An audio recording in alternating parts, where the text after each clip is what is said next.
Colosenses capítulo 3 y el título hoy del mensaje es Viviendo en Cristo o Vivir en Cristo. Y ya estamos casi al final. Esta próxima semana vamos a terminar nosotros y creo que para mí personalmente ha sido un gran desafío, pero me gusta cuando empezamos a ver poco a poco cómo Dios empieza a revelarse a través de su santa palabra en un libro en particular. Entonces ahí pueden llenar Vivir en Cristo. Y la pregunta es, bueno, ¿qué significa vivir en Cristo? ¿Qué significa la vida de un cristiano permaneciendo en Cristo Jesús? ¿Y qué significa eso en nuestra familia como padre, como hijo, como persona en el mundo del mercado que tengo un trabajo o tengo un negocio, etcétera?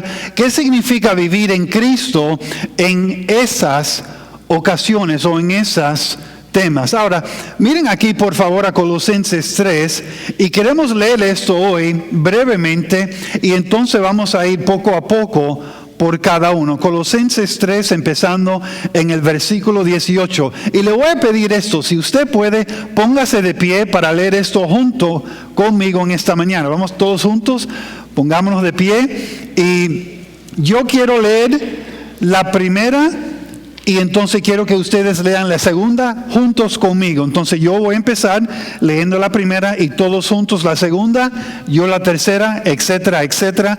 Así podemos ayudarnos, enfocarnos en esta mañana. Yo voy a empezar y entonces todos juntos. Dice, esposas, sujétese cada uno a su esposo como corresponde a quienes pertenecen al Señor. Maridos, ame cada uno a su esposa y nunca la trate con aspereza. Hijos, obedezcan siempre a sus padres, porque eso agrada al Señor. Padres, no exasperen a sus hijos para que no se desanimen. Esclavos, obedezcan en todo a sus amos terrenales, traten de agradarlos todo el tiempo, no solo cuando ellos lo observan, sírvanlos con sinceridad debido al temor reverente que ustedes tienen al Señor. Trabajen de buena gana en todo lo que hagan, como si fuera para el Señor y no para la gente. Recuerden que el Señor los recompensará con una herencia y que el amo a quien sirven es Cristo. Pero si hacen lo que está mal, recibirán el pago por el mal que hayan hecho, porque Dios no tiene favoritos. Amos, sean justos e imparciales con sus esclavos. Recuerden que ustedes también tienen un amo en el cielo. Gracias, tomen asiento, por favor. ¿Qué significa vivir en Cristo? Aquí está. Vivir en Cristo significa someterse a su autoridad. Someterse a su autoridad. Y esta palabra, autoridad, es algo que sinceramente cuando algunos escuchan esa palabra les molesta un poco. Autoridad. Porque es algo en nuestra naturaleza que siempre estamos como batallando. ¿Quién es mi autoridad? ¿Quién es mi autoridad? Bueno, y lo que vamos a aprender hoy es que la autoridad de nuestra vida es ¿quién? Dios, es Cristo Jesús. Él es nuestra autoridad. Y si Él es nuestra autoridad, entonces tenemos que mirar a la palabra de Dios y entender la orden o el orden que Él ha básicamente revelado a cada persona para cada área de su vida. Porque Dios tiene una orden y si Él es nuestra autoridad, debemos hacer ¿qué? Seguirlo, obedecerlo. Primero, Pablo empieza con la instrucción a las esposas. ¿Ok? Esta mañana vamos a empezar con las esposas en Colosenses 3. Dice aquí en su boletín, la instrucción a las esposas es que respetar a sus esposos. Ahí está la palabra para escribir. Respetar a sus esposos. En la Reina Valera contemporánea dice aquí en su boletín: ustedes las esposas respeten a sus esposos como conviene en el Señor. En la Nueva Traducción dice: esposas, sujétense. Aquí está el resumen en su boletín. Respetar a su marido significa someterse, siguiendo su liderazgo de una manera que comunica cooperación y ¿qué? Honor. Por favor, subrayen esas dos palabras: cooperación y honor. Ahora, ¿cuántos aquí en esa mañana dicen: Marcel, en cada relación entre esposa y esposo, cada esposa que yo conozco hace esto perfecto, sin problema ninguno? ¿Alguien? Muy pocos, y si son sinceros, no lo existe. Ahora, la idea de someterse o la idea de respetar a su esposo es algo que básicamente el mundo griego, ellos básicamente prestaron la definición o como recibieron un préstamo, por decir. Y esa palabra viene de un ejército. ¿Cuántos aquí han estado o están en el ejército? ¿Algunos? Ok. En el ejército hay generales, hay privados, hay muchas personas. Y hay un orden específico que tienen que seguir. Pero algo que es muy común, que todos aquí escuchamos en un momento al otro, es esto. Bueno, ¿es algo que Dios realmente desea para mi matrimonio como esposa? ¿Respetar y someterme a mi esposo? ¿Sí o no? Sí. Y si empiezo a someterme a él, ¿eso no significa que yo soy una persona inferior? Si empiezo a seguir su liderazgo, ¿eso no va a afectar mi posición, mi papel o esta parte de mi vida? Bueno, la Biblia dice que la esposa tiene su papel, tiene su rol, tiene su propósito. Y el esposo también tiene su propósito. Pero ¿qué sucede cuando en un equipo de fútbol, por ejemplo, hay dos capitanes en el equipo? ¿Hay conflictos, sí o no? Sí, obviamente sí. ¿Qué sucede en un negocio, en una empresa, si hay dos jefes con la misma autoridad? ¿Hay conflictos, sí o no? Sí, obviamente sí. Pero lo que estamos hablando aquí no es tanto si yo tengo más autoridad que mi esposo, es esto: ¿cuál es el plan de Dios para el orden de mi matrimonio? Eso es una pregunta diferente, porque no estamos hablando si usted es más o menos inteligente que su esposo. No estamos hablando si usted puede hacer mucho más que su esposo o menos, si tiene mejor salud que él. No estamos hablando de nada de eso. Estamos hablando de la orden de Dios para el matrimonio. Ahora, creo que la mayoría de nosotros tenemos a alguien en nuestra familia o que trabaja con nosotros que no están siguiendo el plan o el orden de Dios para su matrimonio. Y a veces se preguntan ¿qué? ¿Por qué estoy tan triste o miserable o angustiado en mi matrimonio? Bueno, es muy sencillo, porque no estamos siguiendo la orden de Dios. Ahora, es muy interesante porque esta palabra someterse y respetar tiene la idea de ser dispuesto y con gusto. Dispuesto y con gusto. La idea es esta: Dios ha establecido la orden en la casa y en la iglesia y en el mundo, en el gobierno, etc. La pregunta es si vamos a someternos a su misión o a nuestra misión. Algo bastante interesante con las parejas que yo me he reunido es esto: cuando una pareja, una otra, ellos deciden no mantenerse fiel en la relación, una frase que ellos dicen es bastante común en casi toda las circunstancias, en casi todos los casos, y es esto. Yo tengo que cuidar de mi vida. Yo tengo que buscar lo que me da alegría. Yo tengo que buscar mi propósito. ¿Y qué hacen? Empiezan a abrir la puerta para un propósito que no es el propósito de Dios. Porque piensan que, bueno, si yo puedo encontrar otra persona que no es como voy a ser más feliz. Si yo puedo encontrar una persona que me acepta y que me permite hacer lo que yo quiero hacer, sin orden, sin reglas, sin esto, yo voy a tener más felicidad en mi vida. ¿Y saben qué? No es. No es así. No es así. Escuchen esto, no lo tienen que buscar. En Cantares 2:16, si lo quieren escribir, pero solamente se lo voy a leer, es muy corto. La esposa está diciendo, mi amado es mío y yo soy suya. Mi amado es mío y yo soy suya.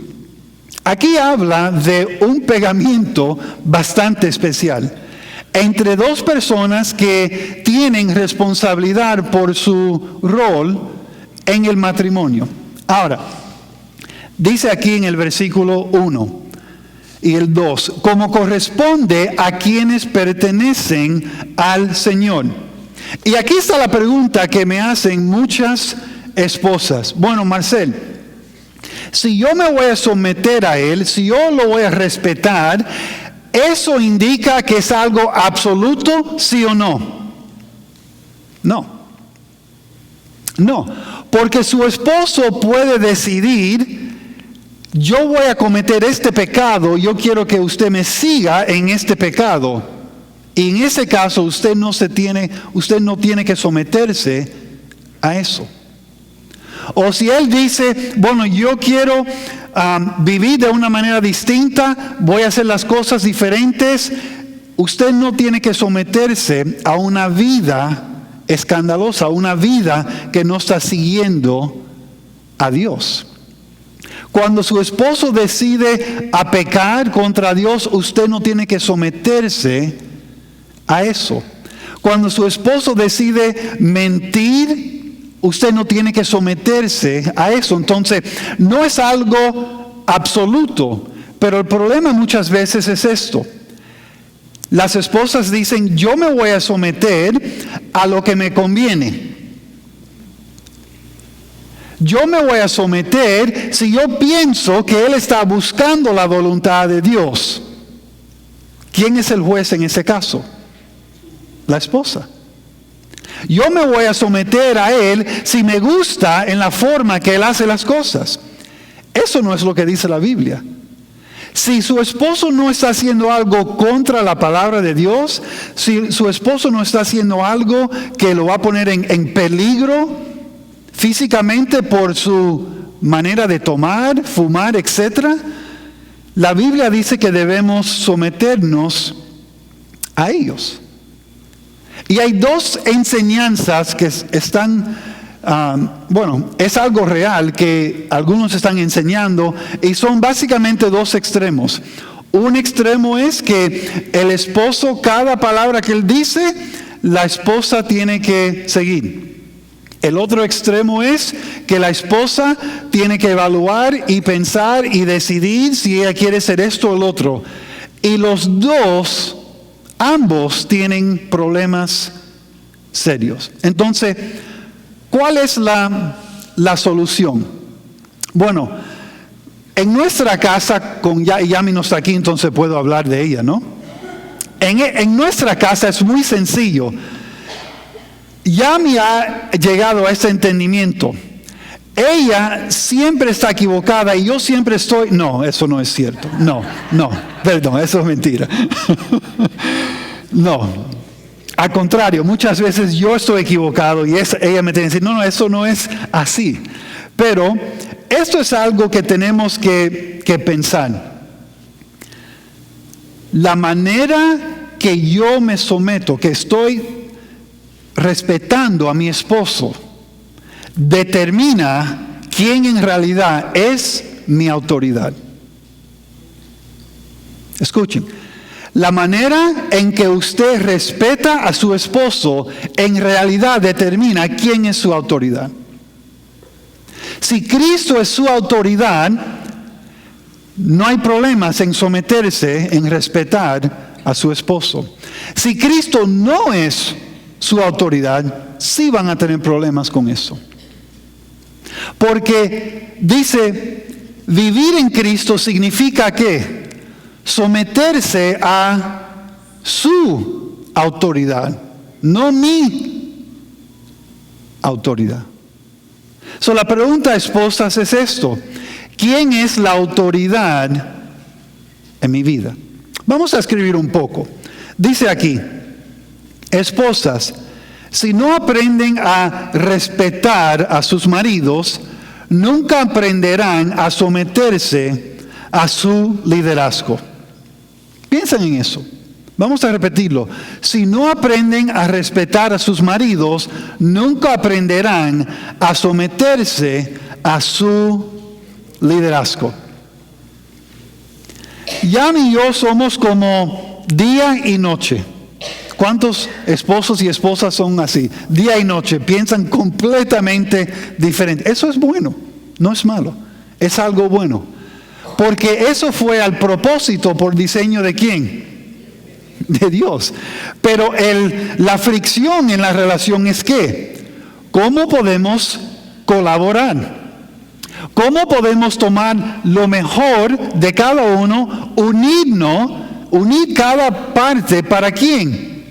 Para Dios, para la iglesia, para nosotros, para nuestros hijos. Entonces, si no hay fricción en su matrimonio, no están hablando. Si hay fricción, significa que están hablando, están tratando de hacer las cosas juntos. Pero la fricción es algo buena o mala. Es bueno, es algo bueno. Ahora, número 2, dice, hablando a la esposa, si decide no someterse, decide abandonar la relación. Si usted decide no someterse, decide abandonar la relación. Marcel, ¿qué sucede si mi esposo practica la violencia? Usted no se tiene que someter a eso. Marcel, ¿qué sucede si mi esposo está con otra mujer? Usted no se tiene que someter a eso. Marcel, ¿qué pasa si mi esposo está haciendo cosas para poner en peligro nuestra familia solamente para ganar más dinero? Usted no se tiene que someter a eso. No es algo absoluto, pero Cristo es nuestra autoridad. Ahora, los caballeros, los esposos. Número 2, dice, la instrucción a los esposos es amar a sus esposas. Amar a sus esposas. Dice aquí en la Reina Valera contemporánea, ustedes, los esposos, amen a sus esposas y no las traten con ¿qué? Con dureza. Ahora, aquí en su boletín dice lo siguiente. Amar a su esposa significa que valorarla de la misma manera que Cristo valora a su iglesia y haciendo sacrificios para el beneficio de ¿quién? De ella. Ahora, por favor, subrayan valorarla y también haciendo sacrificios. Esas dos cosas. Ahora, sabemos que en el mundo griego habían por lo menos 4 palabras que describían esta idea de amor.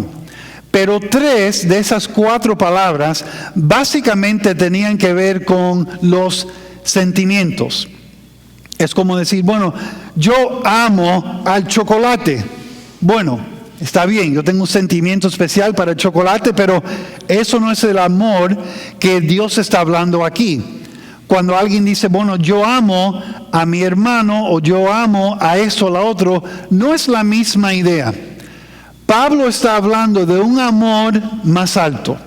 Un amor que no es algo de sentimiento, pero un amor de decisión. Y eso nos trae un punto importante. El amor no es un sentimiento, el amor es una decisión. Yo decido amar a una persona. Yo decido hacer sacrificios para mi esposa. Yo decido esperar, ser paciente. Es una decisión. Entonces a veces me dicen, bueno, es que no me siento que el amor todavía permanece en mi corazón para con ellos. Eso no es válido, porque el amor no es un sentimiento. El amor es una decisión. Entonces llegamos a esta palabra que muchos de ustedes lo conocen, es la palabra ágape. Y esa es la misma palabra que usamos para ayudarnos a entender esto, que Cristo determinó sacrificar a su cuerpo, ¿en dónde? En la cruz del Calvario. Fue algo de, ¿cuál fue el sentimiento de Cristo? ¿Se recuerdan en el jardín? Padre, si es posible, quítame esto. Si es posible. Ahí está hablando el sentimiento, pero la determinación es que no mi voluntad, pero que su voluntad se ha hecho. Ahora, este amor le estamos hablando, dice, maridos, ame cada uno a su esposa. Dice aquí en su boletín, esposos, si no aprenden a valorar a sus esposas, nunca aprenderán a amarles como una persona muy especial. Ahora, tenemos que entender esto. Cuando esto fue escrito, los hombres, los esposos, los padres en esos días eran bastante estrictos con sus familias. Eran bastante duro, fuerte con su esposa y también con sus hijos. Entonces no era tanto que estaban caminando y todo estaba bien. Había un orden, pero ellos eran una persona o una gente, un pueblo bastante duro. Y para un hombre que era de esta nación de Israel, escuchar amar a su esposa, bueno, eso era una enseñanza totalmente diferente. Porque en la mente de esa persona era, yo soy la autoridad, padre como esposo, etc. Y ellos tienen que hacer lo que yo les digo. Cuando Cristo llega, Él básicamente dice, aquí hay una enseñanza diferente. Amar a su esposa, y Pablo nos ayuda a entenderlo, significa algo totalmente diferente. Ahora, dice aquí, si no crece su amor, crece su amargura. Si no crece su amor, crece su amargura. Marcel, ¿cómo puedo saber si en mi relación con mi esposa yo tengo amargura escondido en mi corazón? ¿Cómo puedo saber? Buena pregunta. Cuando usted está con sus amigos y le está hablando a ellos acerca de su esposa, ¿qué le está diciendo a ellos de su esposa? No, pero mi cariño que está en la casa. O dicen, no, la vieja que está en la casa. ¿Qué le están diciendo? ¿Cómo están respondiendo? Eso puede ser un club, como dicen. Ahora, la otra cosa es esto. Cuando ella está a su alrededor, ¿usted es más paciente con ellas o menos paciente con ella? Ya están respondiendo aquí. ¿Ok? Y la tercera es esto.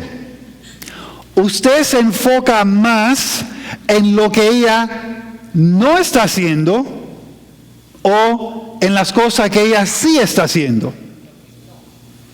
En otras palabras, me enfoco más en lo que ella no está haciendo para mí o me enfoco más en lo que yo puedo hacer para ella. Es como la lista de no. Ella no me cocina, no me lava, no me frega, no me limpia, no me besa, no. Ahora, algunos aquí necesitan otra cita, pero vamos a pensar en esto, porque esto es bastante interesante. Si yo estoy con mi esposa y la primera idea que viene a mi mente es lo que ella no está haciendo, lo que ella debe hacer, lo que no hizo, lo que le falta por hacer, puede ser que tengo amargura en mi corazón. ¿Por qué? Bueno, es muy sencillo. El amor agape hace todo lo contrario. ¿Qué puedo hacer para ayudarla? Yo sé que ella ha pasado por un día difícil. ¿Qué puedo hacer para servirle a ella? ¿Qué puedo decirle para animarlo un poco? Si ella me cocina y, bueno, déjame no ser tan tacaño, déjame llevarla a comer a algún lado para ayudar. ¿Qué puedo hacer para qué? Para servir. Escuchen, esposos, cuando usted no está sirviendo a su esposa, cuando usted no está considerando sus necesidades, es muy posible que haya amargura en su corazón que está escondido. Porque el amor agape es todo lo contrario. ¿Cómo puedo ayudar? ¿Cómo puedo servir? ¿Qué le puedo quitar? Eso es lo que Pablo está diciendo. Ahora, los hombres ni quieren decir ni una palabra ahora. Los hijos. Vamos a hablar acerca de los hijos. La instrucción a los hijos es obedecer a sus padres. Obedecer a sus padres. Dice aquí, obedecer a sus padres significa respetar su autoridad, siguiendo sus instrucciones con una buena actitud. Cuando Yami y yo cumplimos los 20 años de aniversario de bodas, fuimos a Nueva York por primera vez. En el frío, era como el diciembre 20, el aniversario es el día 21. Y estuvimos ahí y dentro del hotel había un escritorio, creo que la palabra correcta es un conserje, un concierge. Y una persona que básicamente ayudaba a los que entraban para decidir, bueno, o ayudarles en hacer reservaciones y varias cosas. Y esta persona, hombre o mujer, no importa, ellos, su propósito era básicamente para escuchar a cada persona que entraba por esas puertas en el hotel. Y segundo, entender un poco acerca de ellos, de dónde vienen y por cuánto tiempo están aquí. Y tercero, ayudarles a resolver cualquier problema que se presenta. Me cancelaron esto, o estoy aquí temprano, pero no puedo entrar en mi cuarto hasta las 4, etc. Ellos se encargan de las maletas, todo esto. Pero la idea de su trabajo es bastante sencillo. Tengo que escuchar, tengo que hacer preguntas y tengo que servir y hacerlo con una buena actitud. Ahora, esta palabra aquí, cuando dice hijos, ustedes deben obedecer, tiene la misma idea de un conserje, de un concierge en una plaza de un hotel. La idea es que esa persona, o en este caso el hijo, está escuchando a sus padres. Está anticipando las necesidades y está haciendo todo lo posible para servir, para ayudar y para estar atento a lo que está sucediendo. Es fascinante esta palabra, concierge. Es como dicen el servicio de ¿qué? de guantes blancos, ¿no? ¿Han escuchado esa frase? White glove service. La idea es muy sencillo. Estoy aquí para servir a mis padres. Hijos, ¿sus padres le dan comida? Sí. ¿Le dan ropas? ¿Le compran ropa? Sí. ¿Tienen un cuarto? Sí. Está bien. ¿Están haciendo su parte? ¿Lo traen aquí a la iglesia? Qué bueno. Pero su parte es escuchar, ser atento, entender, obedecer, servir con una buena actitud. No lo tienen que buscar, pero pueden marcar Efesios 6 y se lo voy a leer un poquito. Efesios 6:1 dice: hijos, obedezcan a sus padres porque ustedes pertenecen al Señor, pues esto es lo correcto. Honra a tu padre y a tu madre. Ese es el primer mandamiento. Contiene una promesa. Te irá bien y tendrás una larga vida en la tierra. Ahora, aquí está el punto clave. Obediencia selectiva es igual a la desobediencia. Obediencia selectiva es igual a la desobediencia. No es que los hijos a veces no quieren obedecer a sus padres, es que ellos quieren tener la palabra final en qué voy a obedecer y en qué no voy a obedecer. Ahora, regresando al punto clave, que es que vivir en Cristo significa que someterse a su autoridad. Si Cristo ha puesto a nuestros padres como la autoridad en nuestra vida, estoy hablando de hijos que todavía están en casa, si no estoy obedeciendo a mis padres, estoy desobediendo ¿a quién primeramente? Al Señor. Exactamente. Entonces, la pregunta es, o no es, si me gusta lo que mis padres me están diciendo o no. La pregunta es, ¿quién es mi autoridad? Porque si Cristo es mi autoridad, voy a obedecer a mis padres. Segundo, dice, hijos, si no aprenden cómo respetar la autoridad de sus padres por hacer lo que le dicen, fácilmente rechazarán otras formas de autoridad en sus vidas. Como mencionamos hace unas 2 semanas atrás, los hijos que la mayoría que tienen problemas con la policía son los hijos que básicamente no aprendieron a respetar, a someterse y a obedecer a sus padres. Porque piensan, aunque no lo van a decir en voz alta, que nadie es mi autoridad. Si yo soy una persona en Cristo Jesús, ¿quién es mi autoridad? Cristo. Y si yo estoy en casa con mami y papi, mis padres son la autoridad en mi vida. Es muy interesante porque a veces los hijos lo que hacen es que guardan secretos de sus padres. Es bastante interesante, eso es algo que estudio de vez en cuando. Hay varias aplicaciones en teléfonos que sus hijos y ustedes también pueden grabar información, guardarlo, y sus padres o sus hijos nunca se van a enterar de los mensajes que usted está enviando. Por ejemplo, hace unos años atrás, una aplicación que se llama Snapchat empezó, es muy común con los jóvenes, y ellos básicamente toman un retrato, se lo envían a sus amigos, y entre un tiempo bastante corto, los amigos pueden ver el retrato y después se elimina.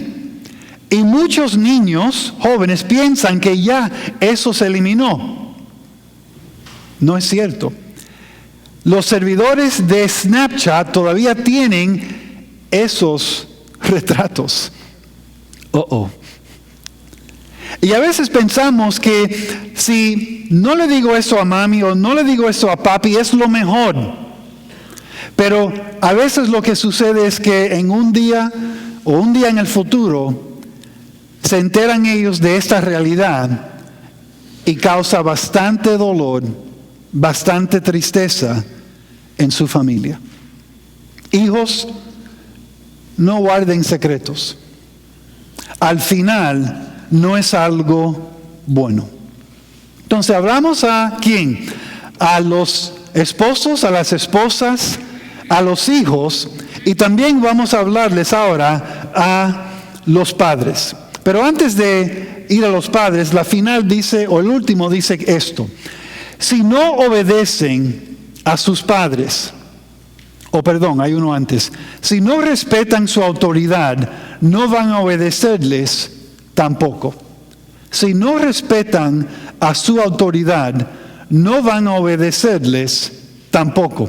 Y finalmente dice, si no obedecen a sus padres, siempre van a tener un problema con los que están en autoridad sobre su vida. Problema.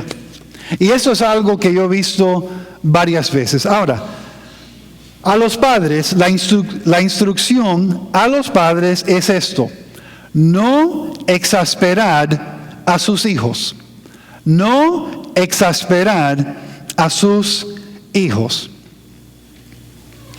La última parte de este versículo dice, para que no se desanimen. Y vamos a hablar acerca de esto en esta mañana. Aquí está el primer punto. El primer punto aquí en su boletín dice, no exasperar o provocar a sus hijos a la ira significa dejar de tratarlos con rigor ¿qué? Extremo. Subrayen esa palabra, por favor. Extremo. Y obligándolos a seguir exigencias poco realistas. Ok, ahora, algunos van a preguntar, Marcel, ¿eso significa que en la casa no hay reglas o no hay normas? No, eso no significa eso. Debe haber orden. Entonces hay ciertas cosas que nuestros hijos no deben hacer. No deben mentir, no deben destruir con palabras o físicamente. Deben de tener responsabilidades en la casa. Esto no significa que su hijo se debe quedar ahí el día entero jugando el Xbox y ustedes están limpiando la casa, fregando, cocinando. No, eso no significa eso. Ahora, ¿qué significa? Bueno, vamos a mirar esto. Esta palabra provocar, básicamente, Pablo está hablando a los padres. Aunque aquí dice padres, él está hablando de papá y también mamá. En Efesios 6:4, otra vez, no lo tienen que buscar, dice, padres, no hagan enojar a sus hijos con la forma en que los tratan. Otra vez regresamos a el día que escribieron esta carta. Los padres eran muy estrictos, eran bastante mandón, y eso causó problemas serios con sus esposas y también con sus hijos.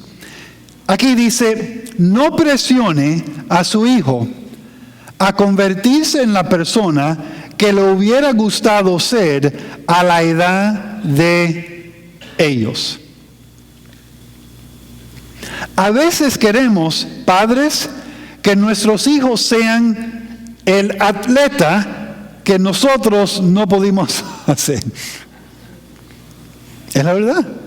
A veces, madres, queremos que nuestras hijas sean las esposas que estudien y tienen esta carrera y a veces no son. No podemos empujarlos de tal manera que queremos o le presionamos que ellos vivan este sueño que nosotros tenemos para ellos. Aquí está la pregunta: ¿qué es el sueño que Dios tiene para ellos? Con sus talentos, con sus habilidades, con su capacidad intelectual, física, etc. ¿Cuál es el sueño que Dios tiene para ellos? Número 2, el control no es igual al crecimiento. El control no es igual al crecimiento. Mi esposa y yo estuvimos hablando hace unas 2 semanas. El hijo mío tenía que ir al dentista. La primera vez que él va solo en su carro al dentista. No estaba muy lejos, estaba en Sheridan y la I-75. Y Yami me dice, ¿por qué tú no vas con él? Y yo le dije, no voy a ir con él. No, ¿por qué? Porque él tiene que aprender cómo llegar solo. Y ella me hace esta pregunta, ¿y si se pierde? Y yo le digo, es una buena lección. Si yo estoy en el carro con él, yo voy a asegurarme que él no se pierda, obviamente. Si él va a la izquierda, no, es a la derecha. Si él sigue, no, hay un U-turn, aquí es. Pero a veces, y nosotros nos reímos de esto, tenemos que tener cuidado porque si tratamos de controlar todo, no van a aprender. Una de las mejores lecciones para mí fue el estar en Coral Gables sin saber dónde, sin MapQuest, sin Google Maps, sin nada de eso. Estar en el medio de Coral Gables, ahí en Miami, sin una mapa y aprenderme las calles. A veces lo que tratamos de hacer es controlar cada fase, cada parte de la vida de nuestros hijos y pensar, eso lo va a ayudar porque me voy a asegurar que van a tener éxito en eso. Y en realidad lo que aseguramos es que no van a tener éxito en el futuro, porque siempre van a depender de mami y de papi.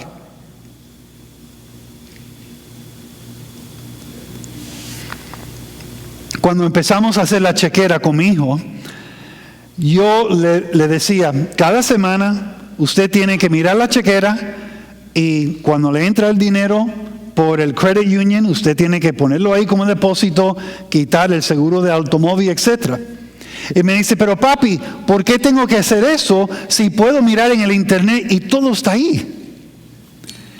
¿Y qué pasa si el banco hace un error? Y la única cosa que usted está haciendo es revisando la pantalla y no el papelito.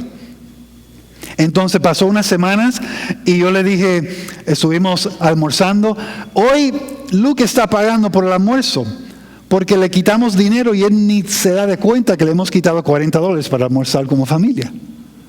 No, papi, no, yo no le hice eso. Si están pensando, no lo hice. Pero la idea es esto. Si tratamos de controlar todo, la chequera, las direcciones, lo que le está haciendo, lo que no está haciendo, si llega temprano a la escuela, si llega temprano al trabajo, ¿cómo van a aprender? El control no significa crecimiento. Prefiero que su jefe le diga, estás tarde, hay un problema, que yo estar empujando, llega a tiempo. Ok, llega un momento que uno tiene que decir, ok, ellos tienen que experimentar la consecuencia de sus acciones. Segundo, o tercero, dice, conversaciones unilaterales no es igual a relaciones saludables. Y como padre, y como padres aquí, esto es algo muy común, porque nuestro hijo, nuestra hija llega a la casa y tenemos que en nuestra mente una lista. Quiero que haga esto y esto y esto y esto. Sí, papi, sí, mami, sí, mami, sí, mami, sí, mami. Y no hay conversación. ¿Cómo fue el día que aprendió en la escuela? ¿Se encontró con alguien interesante? Nada. Eso no es construir, eso no es edificar la relación. Ahora, nosotros como padres tenemos que hacer ¿qué? Tenemos que ayudarles a crecer. No podemos ayudarles a crecer si estamos controlando todo lo que dicen, todo lo que hagan, toda consecuencia. Yo me di cuenta hace un tiempo atrás, si yo trato de controlar cada consecuencia para mis hijos, le estoy haciendo más daño para su futuro. Ellos tienen que llegar al punto donde toman decisiones sabias, basado en la palabra de Dios y experimentar las consecuencias buenas y también las malas. Ahora, la instrucción a los trabajadores es trabajar fuerte con una buena actitud. Con una buena actitud. Dice aquí, obedecer a su empleador significa respetar su autoridad, siguiendo sus instrucciones por completo con la actitud correcta. Ahora, bastante interesante. La palabra aquí, obedecer, es la misma palabra que usamos con los hijos obedeciendo a sus padres. Escuchar, estar atento, servir con una buena actitud. Pablo está usando la misma palabra. En otras palabras, si usted en su trabajo no puede obedecer, no puede seguir, no puede contribuir de una forma positiva, ¿qué ejemplo tiene su hijo, su hija, para obedecerle en las cosas que usted dice? Si yo no puedo obedecer a alguien que está en una posición de autoridad, ¿cómo le voy a enseñar a mis hijos que deben respetar la autoridad y también obedecerlo? Ahora, la idea aquí es muy sencillo. Si usted no aprende cómo trabajar bajo la autoridad de otros, el colocarlo en una posición de autoridad no es un paso sabio. Muy mala idea. ¿Cuántos aquí en su trabajo básicamente elevaron a alguien a una posición de supervisor que realmente no se lo merecía, pero conocía a alguien en la compañía y ahora son jefes y hay problemas serios? ¿Por qué? Porque nunca aprendieron a obedecer, a ser un buen empleado, y ahora son jefes y vienen los problemas. Número 2, dice, debe trabajar con un auténtico espíritu de excelencia y servir a Cristo sirviendo a su empleador. Ahora, ¿quién es la autoridad otra vez? Cristo. Y regresamos al punto clave que dice, vivir en Cristo significa ¿qué? Someterse a su autoridad. Y número 3, preste atención y tenga cuidado con las tentaciones comunes en el trabajo. Una señorita que trabajaba conmigo hace varios años atrás, ella declaró que era cristiana y básicamente ella se despidió de la compañía. Pero antes de despedirse de la compañía, ella decidió tomar la base de datos y enviarlo por correo electrónico a su correo personal. Un problema: el archivo de los clientes era bastante grande y se trabó en el sistema y no pasó. Y llegaron a entender que ella básicamente estaba tratando de robarle los clientes de esta compañía. Ahora, una pregunta: si usted es jefe de esa persona, ¿qué va a pensar de su testimonio como cristiano? Horrible. ¿Cómo una persona que dice que es cristiana puede tratar de robar 2,000, 3,000 clientes antes de despedirse de la compañía? Si Cristo no es su autoridad, es muy fácil convencerles que, bueno, ellos se lo merecen. No me dieron esto. Trabajé tanto para ellos. No me dieron estos beneficios. No me dieron ese tiempo libre. Yo puedo hacer esto y estar justificado, y eso es la mentira más grande del diablo. Nunca es justo robad, nunca es justo. Preste atención y tenga cuidado con las tentaciones comunes en el trabajo. Una pregunta: ¿ser cristiano debe ayudar a una persona a ser más responsable o menos? Más. Y esa es la idea. Ahora, finalmente, dice, la instrucción a los que están en autoridad es tratar a otros con imparcialidad. Imparcialidad. ¿Cuántos aquí están en posiciones de autoridad? Déjame sus manos. Son supervisores, jefes, etc. Ok, muy bien. Dice aquí, ustedes, estoy leyendo la Reina Valera, ustedes los amos, sean rectos y justos con sus siervos, pues ya saben que tienen un amo en los cielos. Dice aquí, estar en una posición de autoridad es un gran privilegio y una gran responsabilidad. Eso significa ser responsable de las acciones de otros. Aquí hay una buena práctica.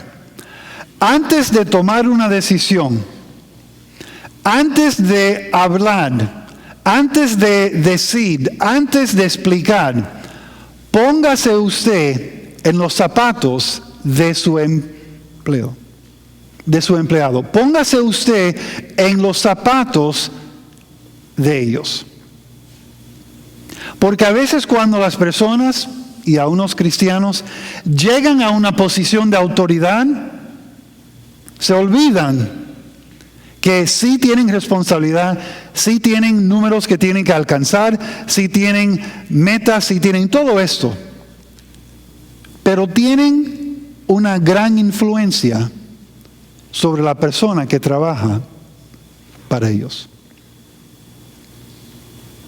Usted debe tratar de hacer el jefe, pero el jefe mejor, el jefe que muestra compasión y servir a sus empleados y ayudarles y reírse con ellos y realmente cuidar de sus empleados.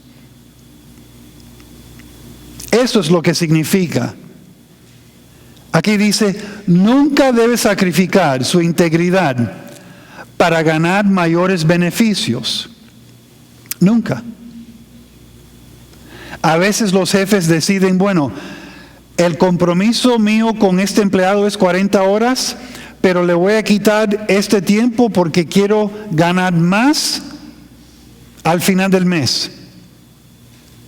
Y hay un compromiso, hay un entendimiento y hay una promesa que se rompe. Número 2, trate a los que están bajo su autoridad como le gustaría ser tratado.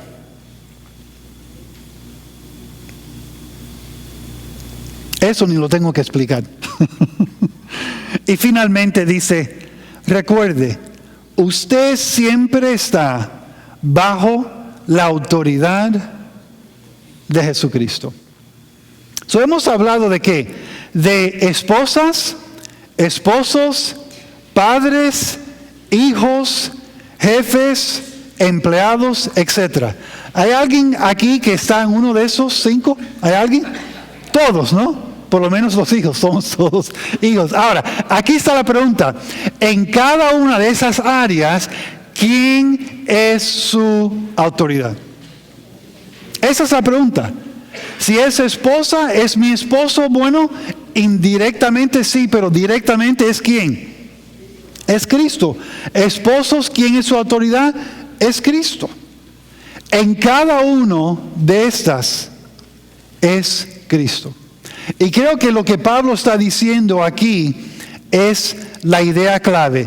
Vivir en Cristo significa someterse a su autoridad. Esta semana, esposos, aman a sus esposas. No porque lo tienen que hacer, pero ¿por qué? Porque Cristo es su autoridad. Esposas, esta semana respetan ¿a quién? A sus esposos. ¿Por qué? Porque Cristo es su autoridad. Hijos, esta semana obedezcan ¿a quién? A sus padres. ¿Por qué? Porque Cristo es su autoridad. Jefes, empleados, porque Cristo es su autoridad.